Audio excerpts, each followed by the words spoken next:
All right. Hey, we are live. It is now 8 o'clock, and there are a bunch of questions that have been submitted. So let's get started here. So for future reference, I love the lightning round questions. So the smaller questions you have, just keep firing them away. I love it. Real quick. So I'm Coach Chuck. Hi, everyone. Hope you're having a great Wednesday. There is a Q&A portion of the app turned on the right-hand side. There is a slight delay between if you ask a live question and when I see it. So please don't wait till the very end to ask a question if you have one, unless, of course, if you just think of it as we're closing up. If I don't get to your question, just please let me know, and I'll make sure I either address it on the next Hangout or whenever you ask. So, all right, let's get rolling here. So, all right. Our first question comes from Thorsten. Thorsten asks, why do you prefer or recommend multiple weigh-ins? So thank you. That's a great question. The reason that I ask that you weigh in multiple times per week, if you're going to do that, is that there are many reasons why the scale can fluctuate. So let's just say if you only weigh in once per week, you could actually be catching a fluctuation and not an actual change in your real weight. So let's just say that you weigh in every Saturday morning, simply based on what you ate the day before could cause your scale weight to shoot up and kind of mask your progress. So there's a bunch of reasons, and I'm going to go through some of them. These are the reasons why the scale is horrible for measuring progress in the short term. So here are the reasons why. Number one is muscle gain. The scale doesn't really show the difference between muscle gain and fat gain. As you gain muscle from exercise and having a higher protein intake, that muscle is more dense than fat. So a smaller amount of muscle by volume will weigh more than the same volume of fat. So this is why you can have measurements go down and muscle mass go up and the scale go up. So normally what would happen is the scale will show, oh, look, I gained weight, but your waist measurements could go down. So that just kind of means that your body composition is changing towards more muscle and less fat. So that's one thing to keep in mind. The second is water retention. The scale does not take into account water retention from changes in hydration levels, women's cycle, the amount of carbs you eat in either direction. Let's just say you're normally exercising 3 days a week as part of your new habits, and then 1 week you have something that's going on where you can't exercise. So being more sedentary than usual, that can all change how much water you're retaining on a daily basis. So every gram you eat of carbs, let's say 1 gram of carbs, you're also retaining 4 grams of water in your cells.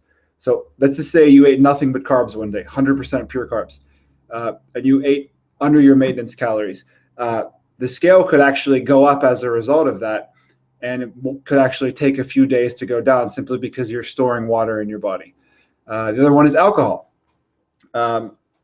This is kind of related to water retention, but it kind of deserves its own separate mention. I think that the occasional glass of wine with dinner is fine. A beer here or there. It's all part of a balanced diet, at least in my opinion. Especially a nice craft beer when you're out. But if you choose to partake, alcohol is possibly going to cause you to have huge weight swings up and down, kind of depending on the person. I know in my case, beer causes me to drop weight quickly on the scale. I'll have a nice drop. Wine actually causes the opposite. I've had like 10-pound gains overnight just from wine. So every person kind of affects them differently. What you need to know, though, is when alcohol is in your system, your body sees it as a metabolic poison and turns off the rest of your metabolism and prioritizes burning off that alcohol first. So just something to keep in mind. It's going to mess with the scale weight up and down depending on you. And like I said, in my case, one type of alcohol affects it one way, the other type, like wine, affects it the other way. So the fourth one is food that you still have in the digestion process. So that means, if you ate a larger meal and it's taking longer to digest, that means it's still in your intestines and your bowels. So that just means there's more food in your system than normal. Getting enough fiber can help with that problem, but it's not something that you can really kind of dial in and control, because most people would get a variety of different foods as they go through different meals, and it's not something that you can really put your finger on and be able to like dial in and measure to any degree that it would be worthwhile doing. So that's just one thing to keep in mind. So as I said, with the water levels and storing carbohydrates, that's how your cells in your body store energy. It stores carbs you take in your body as sugar, and it stores water with that. So 1 gram of carbs, 4 grams of water, and that's basically when you actually lose weight in your calorie deficit, some of that water that you lose, some of that weight that you lose is going to be water that's drained from those cells. That's part of your energy reserve. So that's just something to keep in mind. And then conversely, when you eat a little bit more, it's the opposite of that process. Your cells are storing a little bit more energy. And lastly, hormone fluctuations. I mentioned women's cycles already, but hormone fluctuations happen from all kinds of things. The number one thing being stress. Stress does not just mean, oh, work was hard today, I'm stressed. Stress means anything that your body has to adapt to in the moment. So that could be stress at your job. It could be poor sleep. It could be being in a calorie deficit is stress on the body physically. And exercise is stress. We view exercise as a positive thing, and it really is. But it is a stressor that your body has to adapt to. So all of those things add up, and you have to balance them.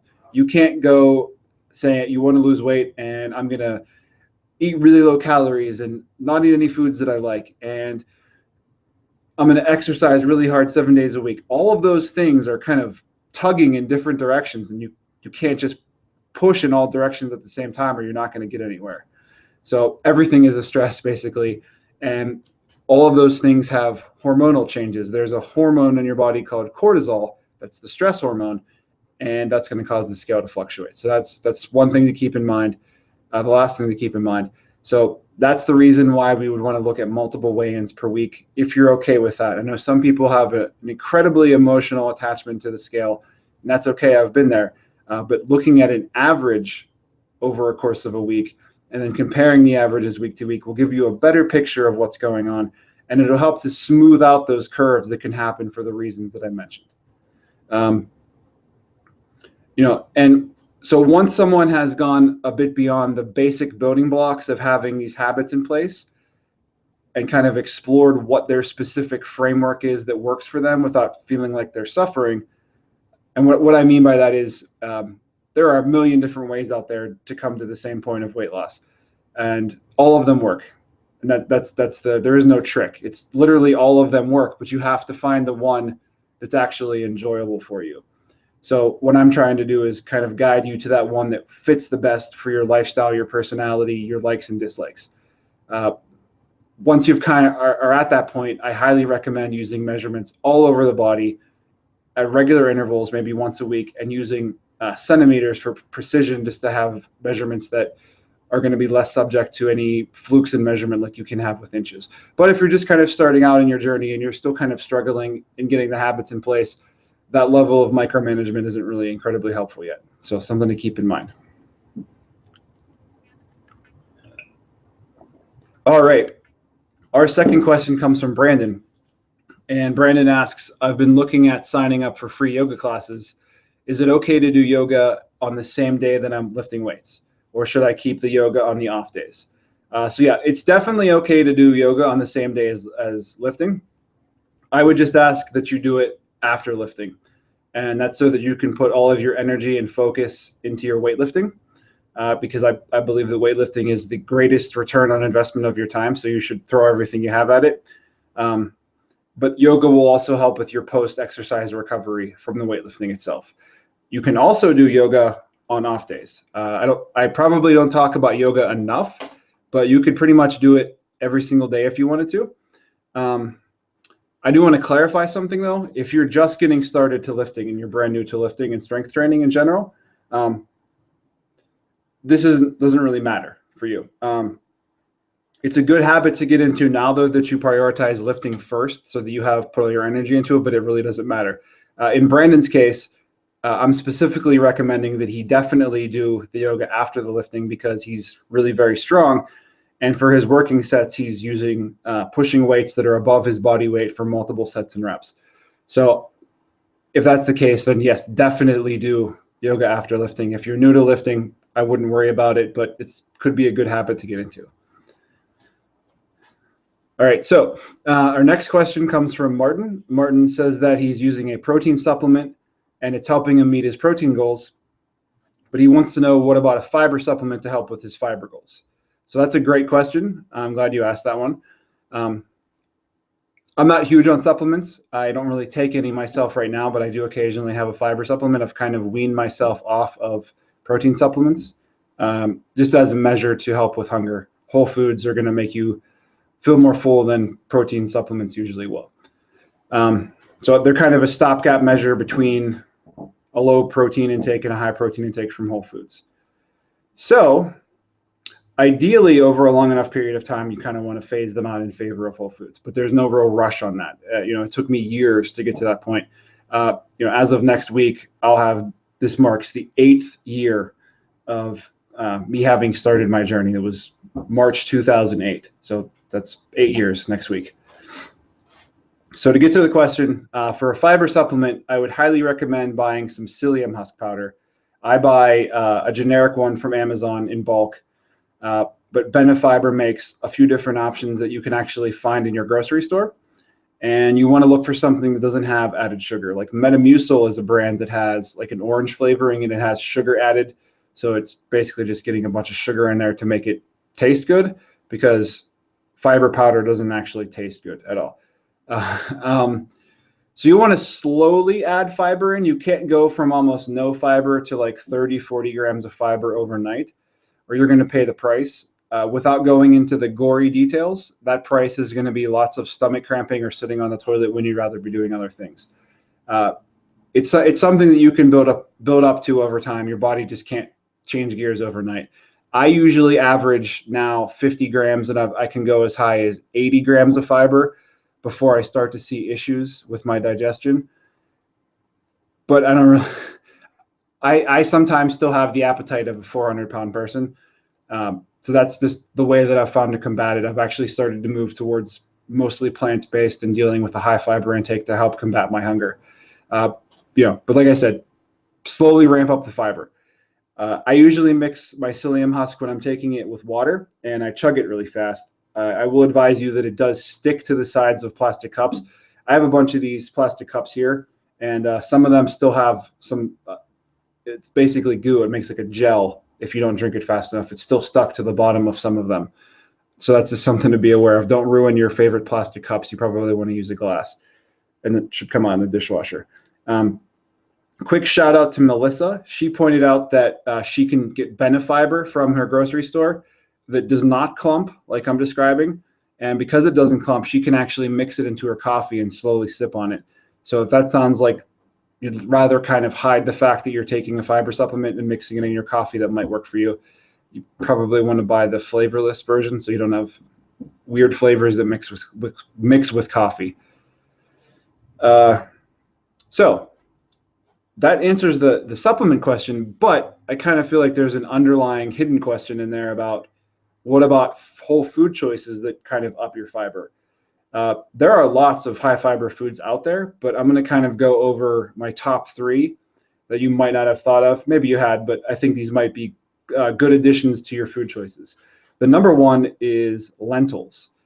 Lentils are rather tasteless on their own, and they soak up the flavors of whatever you put them in. And they're a great way to make a meal more filling.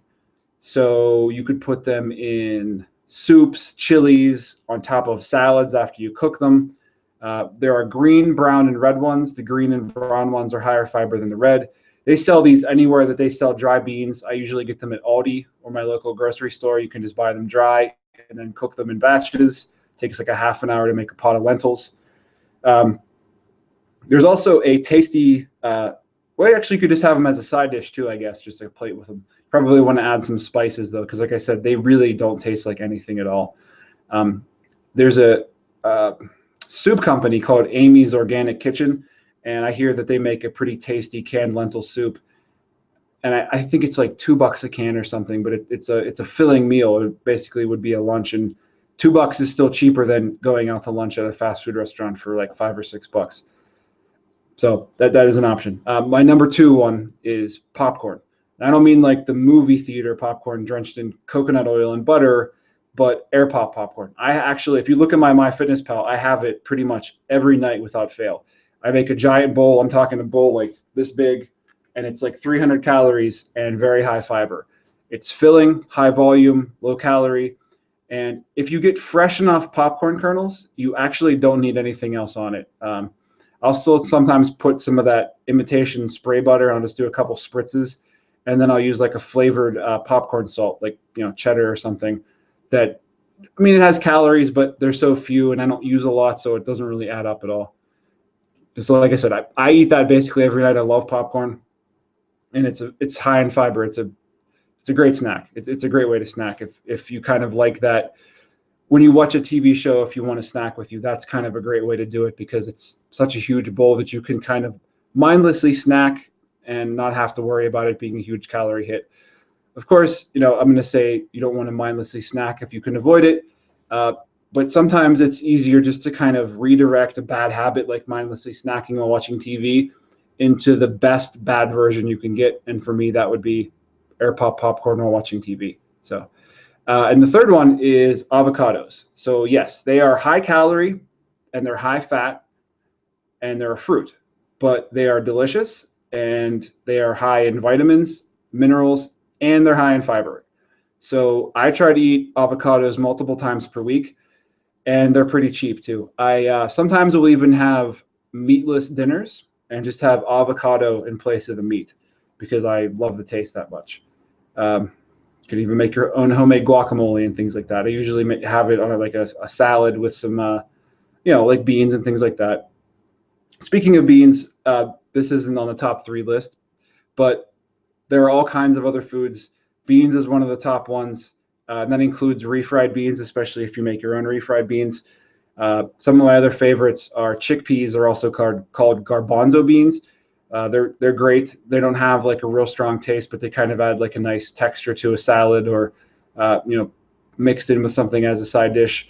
And some other fruits like blackberries and raspberries are really high in fiber as well. And of course, the other berries are some of the better fruits that you can have for feeling full on low calories. I have strawberries and blueberries every night as well with my popcorn, not mixed together. They're separate. And on to the next question. This question was kind of asked by more than one person in a couple of different ways. And I think I understand the essence of what's being asked. So I'm going to kind of paraphrase what multiple people have asked. So the gist of what was being asked was, when it comes to weighing and measuring food, what do you do if you have fresh food, like raw food, or cooked food, since you're going by weight? And that's a great question, because it's really gonna vary on a per food basis. It does matter because it can make a huge difference in calories. If you have a cup of something that's raw and a cup of something that's cooked, it could be a giant calorie difference. So in general, whatever you want to track it as. So if you're using MyFitnessPal, which I assume you are, they will have an entry for the cooked version and the uncooked version. So whichever one is easier for you to track with, go from there. Like if you're making a big batch of it, you could just cook it up and then measure it out on a plate. That works too. The tough one is meats. And that's usually what throws everyone off. So raw and cooked meats are going to vary more in weight, I think, more than anything else. And that's mostly because of what happens to them in the cooking process. There's water and other liquids are going to kind of evaporate when they're cooked, and there may be some fat content that kind of falls off and melts off as well. So that kind of changes them. There's another coach by the name of Mike Vacanti who came up with an awesome and simplified method to how to figure this out without overcomplicating it. So step 1 is always go on the raw weight. So just, if you're tracking, track your meat as the raw version. So I'm assuming you're not eating actually raw meat, although some people do. What you want to do is, for your cooked piece of meat, multiply the weight of your portion by 1.5 if it's well done. If you're eating it like really rare, multiply by 1.1. If it's medium, go in the middle there, like 1.3 or 1.4. So basically what you're doing is you're changing the actual amount you're tracking by based on how well cooked it is, with 1.5 being the cap. However, if you're eating at like a restaurant, you can use whatever they have listed on their nutritional information. Now, not every single restaurant has nutritional information. That's not a problem. You don't actually have to get the exact restaurant's exact item name. You can just use the approximate equivalent. So if you're at a steakhouse and they don't have nutritional information, you can look for a comparable steakhouse that has a similar item. So let me think. 2 steakhouses near me are, what's the Texas one? You know what? I am actually chewing up my battery really quickly here, so I'm actually going to shift perspective and go to my desk. So excuse me real quick.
Okay, I'm back. I'm so sorry about that.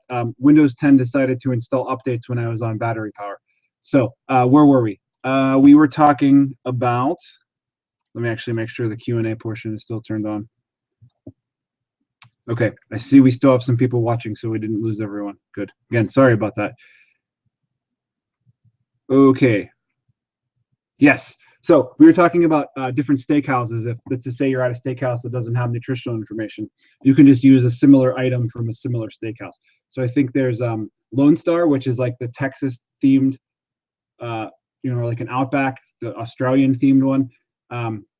If you neither of those have it, there's a Longhorn Steakhouse. I know they have nutritional information, so you don't have to get hyper specific. Just the most reasonable equivalent, and kind of go from there. And most of those places would have their side dishes listed separately. And the same goes for like a sandwich or whatever. I'm in Pittsburgh, and we have a regional diner chain called Eaton Park, and it's diner food, but they provide all the nutritional information. So like if I wanted to get a Reuben sandwich, I know the approximate size of what their Reuben looks like, or their fish sandwich. So when I go out and get a sandwich somewhere, I'm not going to worry about this restaurant doesn't have their portion. I'm just going to try to find the closest reasonable comparison and go from there. So the important thing here is to not get lost in the details. Calorie counting is imprecise to begin with. That's due to the various differences in food. Different types of fats and carbs and proteins actually burn differently in the body. So it is an imprecise way to do it, but it's the most precise way we have. The important thing here, other than not getting lost in the details, is that calorie counting is not the end all be all. It's not the end result. It's a way to kind of guide our nutritional choices towards healthful habits that will get us to our goal. One way to look at it is if you're bowling, it is the kids' gutter balloons they put up to kind of keep you in the lane, rather than gutter balls all the time. So once you're into the habit of making these better choices, they just kind of make sure that you're within bounds. That's all. I could probably not need to track calories and make enough choices that I'd kind of stay on point and be able to look at the mirror and the scale and measurements to see if I need to adjust anything. But to start, it kind of gets you to that point. So, again, the whole thing here is really using it as a guide rather than the end result. My friend Nick was recently talking about how, in many ways, tracking your food is like budgeting, how you budget your finances. If you wanted to save money, you wouldn't just try to implement good habits. You'd want to actually have a way to track your expenses and your savings and things like that. So you can't really do budgeting with 100% precision down to the penny. I mean, technically you could, and you could probably technically do the same with your food. But the benefit from going mostly accurate to 100% precise may not actually be worth the extra effort and may not actually give you any better results. In fact, by hyper focusing on that to be 100% perfect, you may get worse results rather than just kind of doing good enough. But if you aren't planning, you will always eat more or spend more than you realize. So I know it's not fun or glamorous, but it does work. And that's what matters.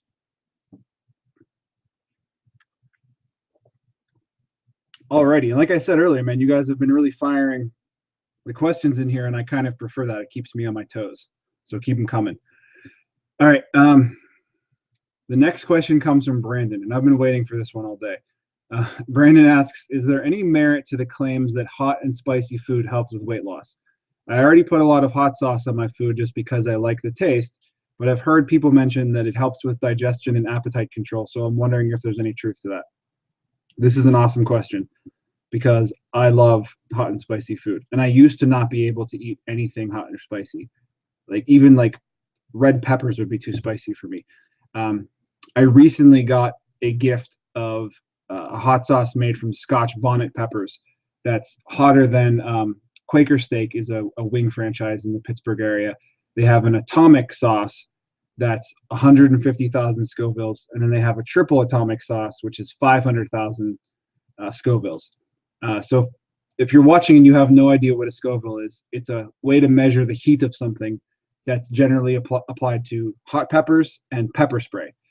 So the triple atomic one that I mentioned, 500,000 Scovilles, that's what the police grade pepper spray is. So the police carry a pepper spray that's as hot as a wing sauce that you could put in your mouth. It sounds ridiculous, but there's people that can do that. And I'm working towards being one of them. But that doesn't stop there. There's peppers that are measured into the millions of heat units. So anyways, the reason that I mentioned Scovilles is that, so this measurement is based on the capsaicin, which is an active component in peppers, and it's what makes them hot or give that burning sensation or makes your lips and tongue go numb. So this capsaicin is shown in studies to increase your metabolism slightly. So just because the study says this definitely increases your metabolism, it's the amount that matters and the duration. So let's just say you have something that's incredibly spicy. There's like a couple percentage increases in your metabolism. Okay, but that's not really noteworthy. It doesn't actually really do anything in the long term for you. So I would say that that's not worth worrying about. However, there are studies that show that that spicy foods do actually help with your appetite.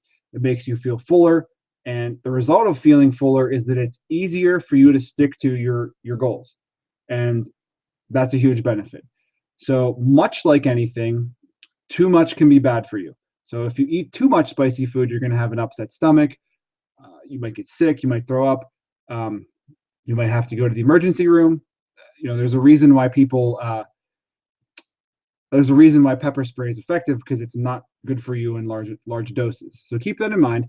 But if you enjoy spicy food and you feel like it does help with your appetite, like it does mine and it does Brandon's, I would say that it is worthwhile to include spicy foods. Don't go out of your way to do it if you don't enjoy them.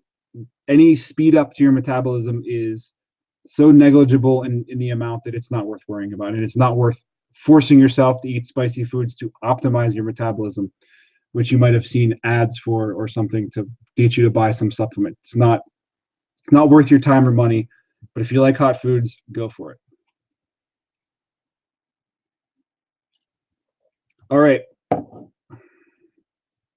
The next question comes from Sean, and Sean asks, well, I know we've discussed not defining our eating as good or bad, and we've discussed budgeting the luxuries. Budgeting the luxuries means kind of planning your day around the ability to include a food you really want. and still not blowing your budget. So how do you feel about cheat days, also known as days where you may be able to stay within your calorie range, but not eat as well as you normally do? So what Sean means by this, I assume, is you still might hit your calorie goal, but you didn't eat any protein or fiber, and you ate a bunch of junk food as opposed to foods high in fiber and vegetables and fruits, etc. So that's a great question. Along the same theme of not considering a food good or bad, I'd move away from the negative term of cheat day to describe a day where you eat some foods that might not be fully aligned with your healthful goals. Instead, I'd ask you to kind of take that phrase, cheat meal or cheat day, out of your vocabulary and replace it with a free meal or a free day. Staying within your calorie goals is great, and not really worrying about your other targets like your macronutrients is perfectly fine. I would say that this is a prime example of being okay with good enough and not striving for perfection. So if you try to hit your calorie and your macro goals every single day, I can't say this for sure, but I'm going to make a prediction. Let's just say you try to do it 365 days a year. You'd be miserable. It would be difficult, and it would be a lot of work to try to fit in foods that you enjoy. It would make social situations feel pressure, and you'd be suffering. And that's not the goal here. The goal here is to find the balance between those two extremes. So I like to, anything that I'm telling you, it's nearly 100% likely that I've either experienced it myself or I'm currently doing it myself. So if you look at my food diary and MyFitnessPal, and if you don't know what that is, message me and I'll tell you. You'll often see this in some of my food choices. You'll see things like wine with dinner, and I've generally made it fit my budget. It's the Lenten season for Catholics, and my family goes out to a different church's fish fry on Fridays every week during the entire season of Lent. And we eat a bunch of fried food, fried fish, fried shrimp, French fries, potato pancakes, things like that. And I do so without really caring about what my macros are on those days. Sometimes I try to make it fit my calorie goals. Sometimes it doesn't happen. But I don't really worry about it because I'm not viewing it as a negative thing. As long as in the long term, like in a week's context, I'm still in a calorie deficit and I'm still moving along my goals, then that's part of the plan rather than the deviation. Now, I used to kind of be stuck in the cycle of an all or nothing mentality where, let's just say, I would track faithfully. I'd hit my calories and my macros all the way up to that day. And then Friday hit and I'd say, oh, I'm not tracking today. Therefore, it doesn't matter. Therefore, those calories don't matter. And I would overeat incredibly so, meaning instead of taking in maybe 3,000 calories, which is pretty close to my maintenance because I'm 6'3", I would probably just go eat the fish sandwich, eat my kids' French fries they couldn't finish, and then go home and have ice cream. Now that I've kind of moved away from those extremes and have found the balance, I can go out and enjoy myself, not feel guilt about it, and have it be part of the plan. And that is really the difference here. So your mindset about how you treat these meals is far more important than any negative consequences to your health by not having any vegetables on a given day and eating fried foods. So I'm going to say that again because it's important. How you view these meals, your mindset, is far more important than any negative health consequences in the context of a single day. So remember, health is not all or nothing. It's single days matter very little. What matters is your consistency over time. And that applies to fitness in general, food choices, exercise, all those things. Day to day, it doesn't matter, but it's when you have a bunch of days of being consistent that add up over time, and that's where progress happens. So I think that covers all of the submitted questions. If there's anything that I went over that you'd like clarification on, please let me know. I'd be happy to kind of provide that for you. And let me just flip over and see if there are any questions being asked.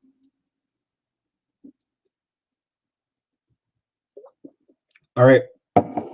I don't see any questions being submitted. So I'm going to say good night at that rate. Thank you, everyone, for watching. Thank you, everyone that submitted questions. And if you come up with more questions, please ask them. There is no question you shouldn't ask. I've heard everything. I'm not shy. You can't see me blush behind my beard, so don't not ask a question for that reason. But everyone have a good night, and I will talk to you soon. All right, take care.